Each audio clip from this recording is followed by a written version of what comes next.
السلام علیکم ورحمۃ اللہ وبرکاتہ۔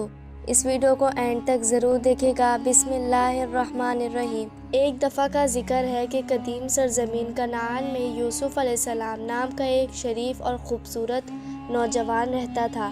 وہ حضرت یعقوب کے بیٹے تھے جنہیں اسرائیل بھی کہا جاتا تھا۔ یوسف کو خوبصورتی، ذہانت اور حکمت سے نوازا گیا جس سے وہ اپنے باپ کی آنکھ کا تارا بن گئے۔ بچپن میں یوسف نے خوابوں کا ایک سلسلہ دیکھا جس کی بہت اہمیت تھی۔ اپنے ایک خواب میں اس نے گہرا ستاروں، سورج اور چاند کو اپنے آگے سجدہ کرتے دیکھا۔ معصومیت سے بھرے یوسف نے یہ نظارہ اپنے والد سے شیئر کیا۔ یعقوب، جو خود ایک نبی ہے، نے ان خوابوں کی الہی نوعیت کو سمجھا اور یوسف کو مشورہ دیا وہ ان کے حسد کے خوف سے اپنے بھائیوں کے سامنے انہیں ظاہر نہ کرے۔ تاہم یوسف کے بھائیوں کے دلوں میں حسد تھا۔ یہ احساس اس وقت تک شدت اختیار کرے گا ان کے والد نے یوسف کی غیر معمولی خوبیوں کی وجہ سے کھل کر ان کی حمایت کی۔ ایک دن بھائیوں نے کارروائی کرنے کا فیصلہ کیا۔ انہوں نے یعقوب سے بظاہر معصوم سی درخواست کی کہ یوسف کو کھلے میدانوں میں ایک دن تفریح کے لیے ان کے ساتھ جانے کی اجازت دے دی جائے۔ ہچکچاتے ہوئے یعقوب نے اتفاق کیا۔ اپنے بیٹوں کے دلوں میں پھیلنے والی سازش سے بے خبر جب بھائی ایک ویران کنویں پر پہنچے تو انہوں نے یوسف سے جان چھڑانے کا موقع غنیمت جانا۔ کھیلنے کا بہانہ کر کے اچانک اسے پکڑ کر کنویں میں ڈال دیا اور اسے اندھیرے میں بے یارو مددگار چھوڑ دیا۔ یوسف جب کنویں میں اترا تو اس نے اپنے بھائیوں کو پکار کر رحم کی التجا کی۔ اس کے رونے سے بے نیاز انہوں نے بے دلی سے اسے چھوڑ دیا اور یوسف کی پھٹی ہوئی اور خون آلود قمیص لے کر گھر واپس آ گئے جو اپنے باپ کو دھوکے دیتے تھے۔ یعقوب نے جب پھٹی ہوئی قمیص دیکھی تو اپنے پیارے بیٹے کے لیے بہت غمگین ہوئے۔ جدائی کا درد اس پر بہت زیادہ وزنی تھا لیکن وہ اللہ کی تدبیر پر بھروسے کرتے ہوئے صبر کرتا رہا۔ اسی دوران یوسف نے اپنے باپ کو کنویں کے نیچے پایا جو اندھیرے اور خاموشی سے گھیرا ہوا تھا۔ اسے کم ہی معلوم تھا کہ یہ اس کے ناقابل یقین سفر کی شروعات تھی۔ یوسف کے لیے اللہ کا ایک بڑا مقصد تھا اور اس کی کہانی نے ایک قابل ذکر موڑ لیا تھا۔ تقدیر کے مطابق کنویں کے پاس سے گزرنے والے ایک قافلے نے یوسف کو دریافت کیا اور اسے قید تنہائی سے چھڑا لیا۔ وہ اس کی کہانی اور اس سے پیدا ہونے والی دلکشی پر حیران رہ گئے۔ اس کی صلاحیت کو تسلیم کرتے ہوئے انہوں نے ایسے سال لے جانے اور مصر میں غلام کے طور پر فروخت کرنے کا فیصلہ کیا۔ یوسف، جو جب ایک پردیس میں اجنبی ہے، کو عزیز نامی ایک اعلیٰ مصری اہلکار نے خریدا تھا۔ عزیز اور اس کی بیوی زلیخا نیک لوگ تھے اور وہ یوسف کے ساتھ شفقت اور احترام سے پیش آتے تھے۔ اس کے نتیجے میں یوسف نے آزمائشوں کا سامنا کرنے کے باوجود اپنے تقویٰ اور شکر گزاری کو برقرار رکھا۔ یوسف کی بے مثال خوبصورتی اور اعلیٰ کردار کے سحر میں مبتلا زلیخا نے خود کو اس کی محبت میں گرفتار پایا۔ اس نے اسے بہکانے کی کوشش کی لیکن یوسف ایک عظیم دیانت دار اور اللہ سے ڈرنے والے شخص کے طور پر اس کی پیش قدمی کا مقابلہ کیا۔ اس کے انکار میں اس نے اللہ کی پناہ مانگی اور نیکی کے عزم پر ثابت قدم رہے۔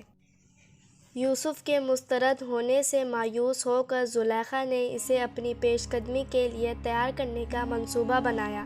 اس نے شہر کی عورتوں کو اکٹھا کیا اور ان میں سے ہر ایک کو چھری فراہم کی۔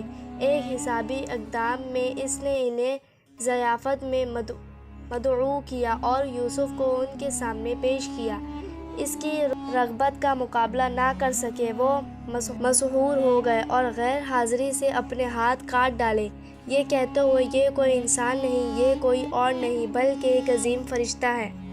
یوسف کسی بھی غلط کام سے بے قصور اللہ سے نجات کے لیے دعا کرتا تھا۔ جھوٹے الزامات کے باوجود اللہ کی الہی مداخلت نے یوسف کا نام صاف کیا۔ سچائی غالب آ گئی اور زلیخا نے اس سے اپنی محبت کا اعتراف کیا۔ یوسف عزیز کے گھر میں برسوں گزرنے کے بعد اپنی حکمت اور دور اندیشی کی وجہ سے بالآخر مصر میں ایک اعلیٰ عہدیدار کے طور پر مقرر ہوا۔ اس کی کہانی ایمان کی مضبوطی، صبر اور مصیبت کے وقت لچک کا ثبوت دیتی ہے۔ واپس کنعان میں یوسف کے بھائی جرم میں مبتلا اپنی دھوکہ دہی کے بوجھ کے ساتھ زندگی گزار رہے تھے۔ ایک شدید قحط نے زمین کو مارا جس نے انہیں خوراک کی تلاش میں مصر کا سفر کرنے پر مجبور کیا۔ وہ بہت کم جانتے تھے کہ تقدیر انہیں ان کے طویل عرصے سے کھوئے ہوئے بھائی یوسف کی طرف لے جائے گی، جو مصر میں مقبولیت حاصل کر چکا تھا۔ یوسف اور اس کے بھائیوں کا دوبارہ ملاپ اگرچہ ابتدا میں تناؤ سے بھرا ہوا تھا، لیکن آخر کار معافی اور صلح کا لمحہ بن گیا۔ یوسف نے رحم کی طاقت اور اللہ کے منصوبے کی حکمت کو اجاگر کرتے ہوئے اپنے بھائیوں کو ان کی ماضی کی خطاؤں کے لیے معاف کر دیا، اور اس طرح حضرت یوسف علیہ السلام کی کہانی لچک، معافی اور برائی پر اچھائی کی حتمی فتح کی ایک لازوال کہانی کے طور پر کھڑی ہے، جو الہی منصوبوں کی ٹیپسٹری میں شامل گہری حکمت کی عکاسی کرتی ہے۔ یوسف کے بھائی اس کے سامنے کھڑے تھے تو اس نے انہیں پہچان لیا، لیکن انہوں نے اسے نہ پہچانا۔ یوسف، جو اب مصر میں ایک طاقتور اور معزز شخصیت ہے، نے ان کے اخلاص اور پچھتاوے کو جانچنے کا فیصلہ کیا۔ اس نے ان سے ان کے خاندان کے بارے میں پوچھا، اور انہوں نے اپنے والد یعقوب اور اپنے چھوٹے بھائی کے بارے میں بتایا جس کے بارے میں ان کا خیال تھا کہ وہ کھو گیا ہے۔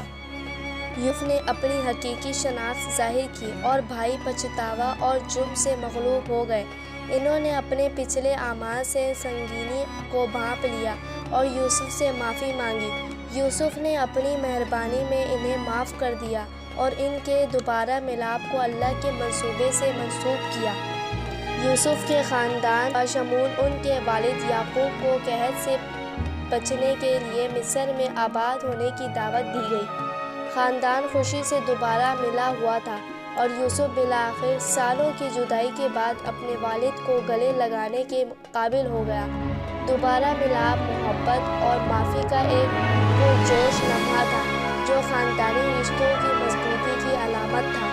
مصر میں یوسف کی قحط کے مشکل وقت میں لوگوں کی رہنمائی کرتے ہوئے ایک عقلمند اور انصاف پسند رہنما کے طور پر خدمات انجام دی۔ اس کی انتظامی مہارت اور دور اندیشی مشہور تھی، اور اس نے مصریوں کا اعتماد اور احترام حاصل کیا۔ جیسے جیسے یوسف کی کہانی سامنے آ گئی، لوگوں نے ان واقعات کو پیچھے الہامی ہاتھ کو پہچاننا شروع کیا۔ اس کا ایک غدار بیٹے سے ایک طاقتور حکمران تک کا سفر اللہ کی حکمت اور رحمت کا منہ بولتا ثبوت تھا۔ یوسف کی زندگی سے حاصل ہونے والے اسباق میں صبر کی اہمیت، اللہ کے منصوبے پر بھروسہ، معافی اور برائی پر اچھائی کی حتمی فتح شامل تھی۔ یوسف کا قصہ قرآن مجید میں محفوظ ہے، جہاں اسے سورہ یوسف میں تفصیل کے ساتھ بیان کیا گیا ہے۔ یہ ایمانداروں کے لیے الہام کا ذریعہ ہے، ایمان اور استقامت کے ساتھ زندگی کی آزمائشوں کو آگے بڑھانے کے لیے رہنمائی پیش کرتا ہے۔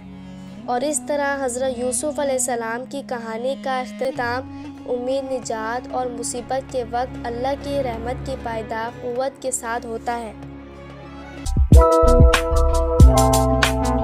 امید ہے یہ ویڈیو آپ کو پسند آئی ہوگی۔ مزید ہماری ایسی ویڈیوز کے لیے ہمارے چینل کو لائک، سبسکرائب اور بیل آئیکن کے بٹن کو ضرور کلک کیجیے گا۔